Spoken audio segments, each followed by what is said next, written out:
Então, a imparcialidade é uma expressão deste Vairagya, e mais importante é a característica de uma mente imperturbável, né? É uma mente que está livre da tristeza crônica. Essa experiência é uma experiência de dor, de adversidade, que pode causar um pouquinho de frustração, né? Imediatamente o Yannis se restabelece de tal modo que ele não dá chance para a tristeza se estabelecer. Tristeza é uma coisa crônica. Quando eu era jovem, 20 anos, eu lembro que às vezes acontecia algumas coisas que eu percebia eu entrando neste espaço de depressão, de tristeza, e às vezes eu até sabia, olha que doideira, eu já até sabia, é mais ou menos como se eu pego uma gripe nos dias de hoje, que é raro. Eu já sei que vai durar 4 dias, 5 dias. Quando eu entrava naquele espaço de tristeza, assim, ih, ferrou, agora são 3 dias para sair dele. Eu nem sabia como é que eu saía dele, mas eu saía dele, tá? Então, o Swami é aquele que não permite que a tristeza se estabeleça em sua mente, né? Qualquer que seja a dificuldade, ele mantém este Atmiyana, essa compreensão, né, esse conhecimento, essa sabedoria, de tal modo que protege a ele contra a doença do samsara, né? Ele sabe que nós, em nossa natureza, corpo, mente e sentidos, não temos nenhum controle sobre as nossas experiências, os nossos parabada karmas, mas a gente tem um controle a respeito das nossas mentes. A gente pode e devemos desenvolver uma mente forte, uma mente equilibrada, uma mente equânime, né? Uma mente não apegada, não dependente, cheia de expectativas. Como eu vou fazer isso? Através da compreensão, assimilação da ciência de Mithya e a ciência de Satya, os ensinamentos do Vedanta. Só me diz aqui que mesmo o maior Yanni não tem controle sobre as experiências. Lógico que não. A pessoa que estiver fazendo tudo isso pensando que ele terá somente experiências favoráveis, né? Está muitíssimo enganado. É por isso que a maioria das pessoas não querem saber do Vedanta, elas preferem procurar gurus, né, em outras arenas espirituais que vão dizer, não, você vai ter uma experiência transcendental 24/7, sempre, né? Não. As experiências, elas pertencem a Ishvara, elas dependem do karma, do processo kármico de cada um de nós, e elas vão ser Parabada karmas, né, sempre fundados nos pares opostos, né? Prazeres e dores, né? Alegrias e tristezas. Mas o Yanni ele vai experimentando menos dores e menos tristezas e mais punya. Esse é um punya que é superior a todos os outros punya. É chamado, denominado Yana Punya em nossa Sampradaya. Yana Punya é esse conhecimento que produz um punya, que é um excesso, né, de manifestações favoráveis, porque o Yanni aprendeu a viver em harmonia com as leis de Deus, acima de tudo, né? Como corpo, mente e sentidos.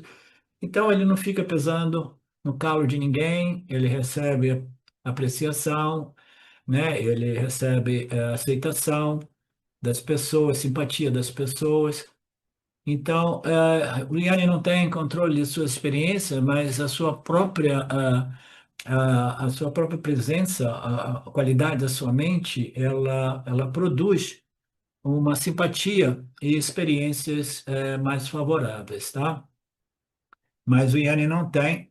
Parábolas podem se manifestar de modo muito infavorável, desfavoráveis, né? Mas o Yanni é aquele que, não tendo apego e expectativa, né? Eu falei, eu acho que um pouco sobre isso é dito nas escrituras. Swami não tem Agama Karma, não tem Santita Karma, o Yanni tem só Parabada Karma. O Parabada se manifesta, mas o Yanni, ele não reivindica aquele karma como meu karma. Por quê? Porque ele tem essa força mental e emocional, porque ele rompeu com a identidade equivocada, eu sou o corpo, mente, sentidos, eu sou o fazedor e o desfrutador. Portanto, o Parábada chega, mas esse equilíbrio, essa força mental, emocional, psicológica permite essa imunidade a essa mente que foi beneficiada pelo Atmayana, né? Mas ainda assim, até mesmo o Yana não tem controle sobre o seu Parábada. Ele pertence a Ishvara. O maior Yanni não tem controle sobre as experiências, são determinadas por Aqui, em vez de falar Parabada, controlado por Ishvara, ele fala espaço, tempo e karma, né? Então, é tudo governado pelo karma, e o karma existe dentro do âmbito desta ordem aparente que depende do espaço e do tempo.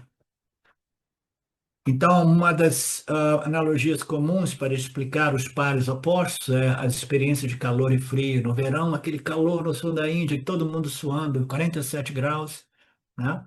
Aí no frio, lá no sul da Índia, ou até em outras partes da Índia, um frio, né? Fortíssimo também.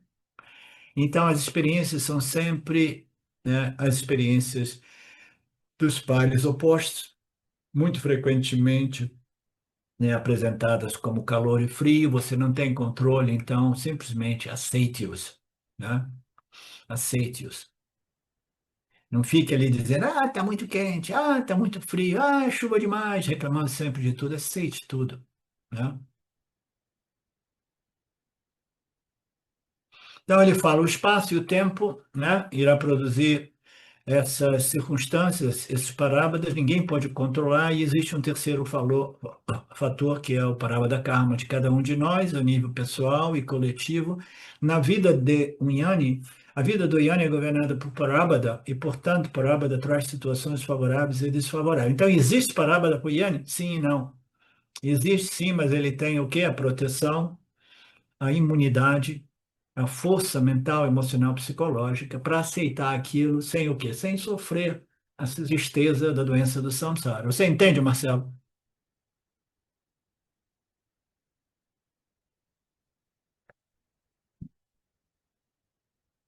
Então, não tenhamos expectativas vinculativas, dependências, né? Que nossas expectativas sejam meras preferências, porque após o Atmiyana, as situações serão convertidas em situações punhas favoráveis. Não tenha essa expectativa, que é muito comum por aí, né, nos círculos espirituais, porque as coisas não são assim. A compreensão da sua real natureza através das exposições dos Upanishads e do Vedanta não irão mudar o mundo, irão mudar a sua mente, irão transformar a sua mente, irão torná-la uma mente realmente, realmente sábia, portanto, forte, equilibrada, sábia, uma atitude saudável em relação a todos os parámetros. A mudança não é externa, a mudança é interior, né? Sua mente será transformada e você terá uma perspectiva e uma atitude diferente em relação à vida, às situações do mundo. O Atmiyana não irá mudar o mundo, irá mudar o modo qual você experiencia o mundo, com uma atitude diferente, porque você tem uma mente diferente. A mente é o nosso instrumento primário, através do qual a gente experimenta esse mundo, né? Quando a gente experimenta o mundo, a gente pode ser um sofredor dessa experiência ou um curtidor, desfrutador dessa experiência. O que determina que nós sejamos desfrutadores, curtidores do mundo, é a qualidade da mente. A mente é o nosso instrumento primário. Uma pessoa inteligente vai trabalhar o que? Na mente. Ele não vai trabalhar em tentar controlar o mundo, controlar o parábola, né? Controlar o setup, né? Ele vai trabalhar em refinar o seu mindset, né? Então, esta é a mudança, e a mudança depende deste processo de purificação, refinamento da mente, de tal modo que a gente possa absorver esses conhecimentos que transformam a mente, né? Qual é a atitude? Qualquer experiência que Ishvara me conceda sempre é uma oportunidade. Eu tenho dito assim, a gente tem que ter sempre a capacidade intelectual, né, a inteligência intelectual de aceitar as diversidades, as dores do mundo, né, dizendo assim, obrigado, Ishvara, né? Eu sei que isso foi desenhado sob medida para que eu possa crescer ainda mais, né? Para que eu possa reconectar, conectar ainda mais, né, os meus pensamentos, ações e atitudes, né, com as minhas palavras e as ações, de modo que eu possa compreender o porquê de estar colhendo este parábada, né, e redirecionar ou reorientar a minha vida, né? Toda e qualquer experiência que Shvara nos concede serve o propósito desenhado, né, sob medida para cada um de nós. Esta é uma lei universal que leva tempo para o Vedantino compreender e aceitá-la. Compreender. Ah, não, isso é viagem. Como é que Ishvara consegue produzir parábola para cada um, desenhado sob medida para cada um de nós? Como é? É a inteligência suprema. Você não vê que esse universo, esse mundo, essa natureza, né, exuberante em toda nós, ela é sustentada, desenhada por uma arquitetura, né, que é a perfeição absoluta, né, que existem três princípios, três corpos, né, três dimensões, né, a causal, a mental e a física material, né, e que cada um de nós somos almas individuais passando por esse processo que parece servir o propósito de prepararmos para este desenvolvimento espiritual que culmina com Atma Yana e a libertação da problemática do samsara. Todos nós precisamos de experiências distintas de prazeres e dores para o crescimento espiritual. Olha que analogia bonita. Do mesmo modo que determinados sementes requerem tipos de condições climáticas específicas, né? Então, talvez eu precise, né? Eu tenha precisado de uma experiência de muita dor na adolescência, né? Aquele relacionamento, né? Que foi a coisa mais traumática da minha vida, o relacionamento com a minha mãe, da minha infância, né? Então, eu dizia assim, ah, por que a minha mãe, blá, blá, blá. Aí no final eu me toquei, eu falei, nossa, tudo isso foi uma oportunidade, eu precisava passar por isso, né, para compreender determinados princípios e leis e resolver alguns problemas, algumas situações, algumas incompreensões e conflitos, de modo que eu possa purificar a mente, né? Então, compreender que tudo serve a esse propósito. O indivíduo ele precisa ter já uma compreensão já bem desenvolvida, né? E uma confiança no que está dizendo o Swamiji aqui, entendeu? Total. Senão a gente fica sempre, né? Ah, não, eu aceito isso, eu não aceito aquilo, né? Não, isso aqui eu estou de acordo, eu estou editando o Gita. Eu estou editando porque eu aceito só aquilo que eu concordo. Porque eu discordo, eu não aceito, né? Então, uma mente refinada, ela simplesmente ela abandona esses conhecimentos porque se o indivíduo está estudando Gita, porque o indivíduo está sofrendo ainda da problemática do samsara, né? E aqui as escrituras nos dizem que tudo é desenhado para que nós possamos crescer espiritualmente, em vez de se tornarem vítimas do universo. Oh, por que eu, né? E reclamar de Deus o tempo todo. A saúde, a doença, tudo isso, né? Serve para esse crescimento espiritual. Ah, mas o cara morreu tão cedo. Sim, era o parábola dele. Não se preocupe. A alma individual é praticamente eterna. Ela só é destruída através do Atmiyana, né? Cada experiência é como que escolhida, desenhada, sob medida para cada um de nós. Esta é a natureza do puro Sattvaguna, a consciência omnisciente do Criador, Todo-Poderoso, Ishvara. Ah, isso é realmente muito injusto. Não existe injustiça. Essa é a parte mais difícil de aceitar, mas tantas crianças morrendo de fome, em guerras, e isso e aquilo. A gente não consegue compreender o porquê dessas almas estarem encarnando aqui, né, para sofrer tanto no planeta dos bárbaros. Mas pode ser que seja, e eu acredito que seja, parte do processo de purificação dessas almas. Ah, tem um monte de almas migrando para o planeta Terra nos dias de hoje. Ou simplesmente são seres do reino vegetal que estão, né, nascendo como seres humanos e sofrendo tudo isso como modo de purificar ainda mais essas almas individuais. Então, as escrituras falam sobre tudo isso e é a única ciência, é a única, eu odeio essa palavra filosofia, é o único sistema espiritual mais convincente, entendeu? Do porquê de tanta dor e tanta injustiça As escrituras nos dizem muito frequentemente que tudo isso é além da compreensão humana, mas nós temos duas opções. Pensar que este universo é absolutamente aleatório, as coisas ocorrem por acidente, e se as coisas ocorrem por acidente, Alexandre, ninguém se levanta de manhã para ir para o trabalho e fazer as coisas e tentar empreender. Ninguém se levanta porque tudo ocorre por acaso. Não existem leis, a causalidade, ações e seus resultados. E as ações, elas vêm de muitas encarnações, de muitos nascimentos interiores, porque a alma individual, ela faz essa trajetória através de diversos instrumentos, e eu creio absolutamente em tudo isso, tá? E eu sou uma pessoa que só crê em algo que seja fundado numa lógica praticamente impecável. Não existe injustiça, não existe espaço para vitimização. Ishvara não conhece preferências e injustiças, o Senhor não pode ser injusto com um e justo com o outro, né? Essa é uma visão limitada daqueles que pensam que Deus esteja lá para obedecer os seus comandos, os seus desejos, na medida que eu faço os meus rituais, os meus pujas, né?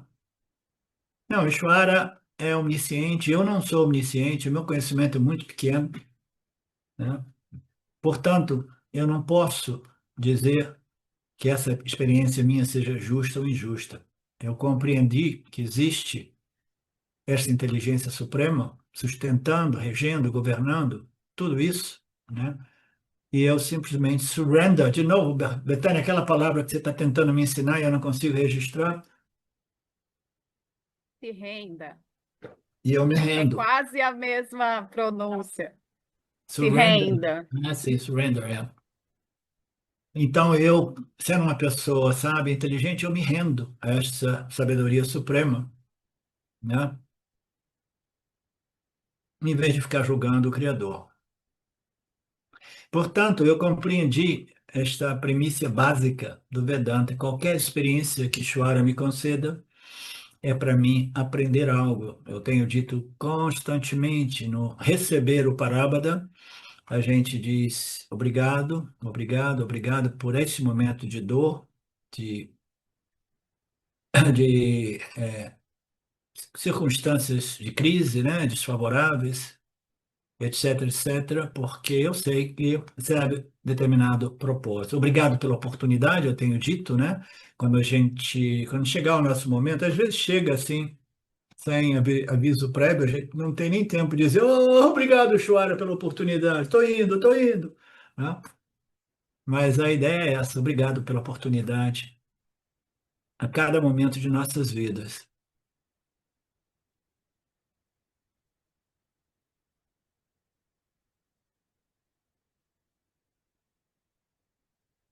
Então, a vitimização é parte da natureza humana, da tendência, né, da atitude humana, né? Por que eu? Por que isso aconteceu comigo? Por que que meu filho faleceu? Por que que eu tive esse acidente, né?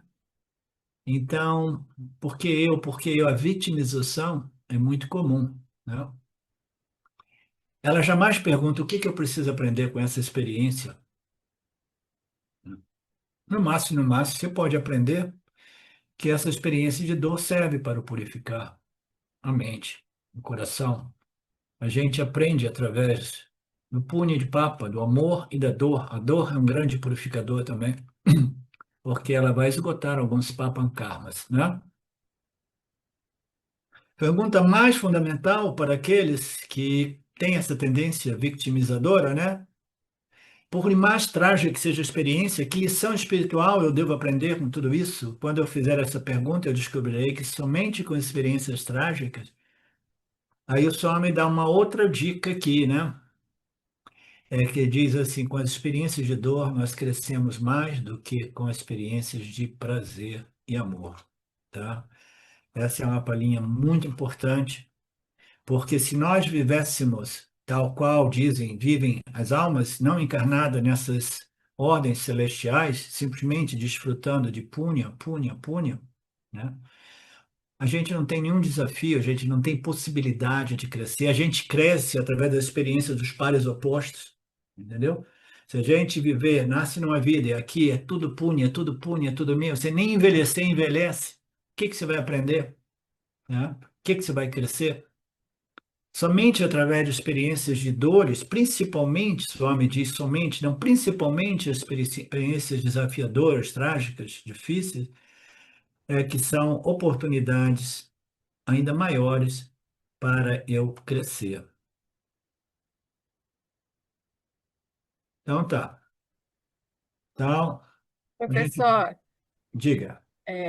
bom, primeiro, obrigada pela aula, emocionante, sim, né? Obrigado a você. Essas passagens, assim, né? E você sente uma força enorme quando você ouve essas palavras, eu, pelo menos, né? E aí, essa última frase, né? Estava aqui, nossa. Então, com as experiências trágicas, a gente aprende mais, né?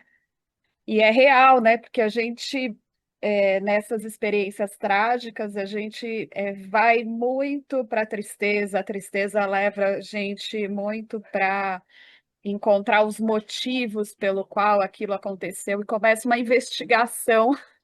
Essa investigação, ela parece que tem o objetivo de é, colocar fim ou ter força, né, para você sair dessa tristeza, né? E aí essa tristeza parece ser um impulsionador para a gente investigar.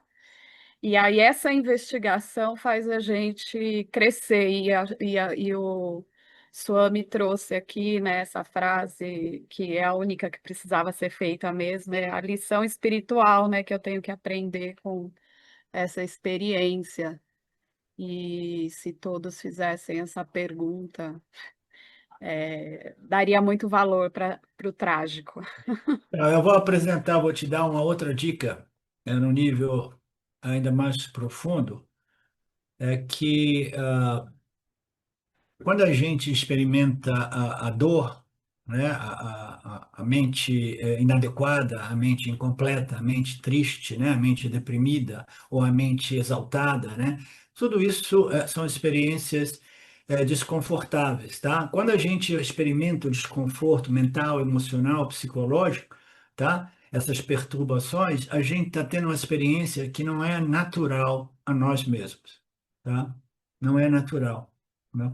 Aí as pessoas pensam, mas quando eu experiencio punha, situações absolutamente favoráveis, compatíveis com aquilo que eu quero e com aquilo que eu não quero, quando eu experimento essas circunstâncias extremamente favoráveis, como o amor, como tudo que eu quero está se realizando, tudo que eu não quero nem chega perto de mim, etc. Então a gente tem a impressão que nós estamos mais em contato, nós estamos experimentando a nossa real natureza. Não, não, não, né? Nem a exaltação, nem a depressão, a nossa natureza é purna, é já cheio, completo, não é sujeita nem à exaltação, nem à depressão das circunstâncias desfavoráveis, tá? Então, esta compreensão de nossa real natureza, ela nos permite transcender as experiências, né? As experiências de Punha e Papa. Não importa, né? O quanto difícil, trágica, adversa seja uma experiência, ou favorável seja adversa, você sabe que tudo isso vai passar, tudo isso é parte do show, né? De Maya, Mitya. Então, eu me harmonizo com a minha real natureza que é purna, né? Sempre plena, inteira e completa, porque eu sou a consciência um sem um segundo, uma sem um segundo princípio. Eu sou a única realidade, só existe a consciência, e essa consciência é a minha natureza, ela se manifesta como eu sou, eu existo, mas é a consciência, e eu me identifiquei com a consciência, a única realidade, aí sim eu me, como é que se diz? Eu me harmonizei aquilo que é a minha natureza, tá? Mas se eu vivo em desarmonia com a minha natureza, eu tenho a experiência de desconforto e perturbação, sempre. Seja no punha extrema ou no papa extrema, eu vou sempre estar experimentando perturbações ao invés de experimentar a minha natureza. Por isso que é dito que o punha derivado do Atmiyana é uma paz além da compreensão do intelecto humano, porque não é uma paz que depende de punha, que depende da neutralização dos papas, das adversidades, é simplesmente uma paz, porque eu compreendi que a minha natureza é sati, a minha natureza é a consciência não dual, e eu sou livre e independente do mundo, né? Eu vim aqui para processar punha papa como um meio de purificar, crescer, refinar, até que eu possa obter esse conhecimento e transcender todos os pares opostos, tá? E a dor, ela serve mais para nos orientarmos do que os prazeres. É muito mais fácil a gente ser enganado pelos prazeres, tá? Os punhas da vida, né? E menos fácil a gente ser enganado pelas dores da vida, porque quando a gente está em dor, imediatamente a gente quer remover aquela dor, sem saber que os prazeres também são uma forma de dor, tá? Uma dor que se manifesta porque embutido naquele prazer tem a dor do perder aquilo que é impermanente, que é passageiro, tá? Okidoki.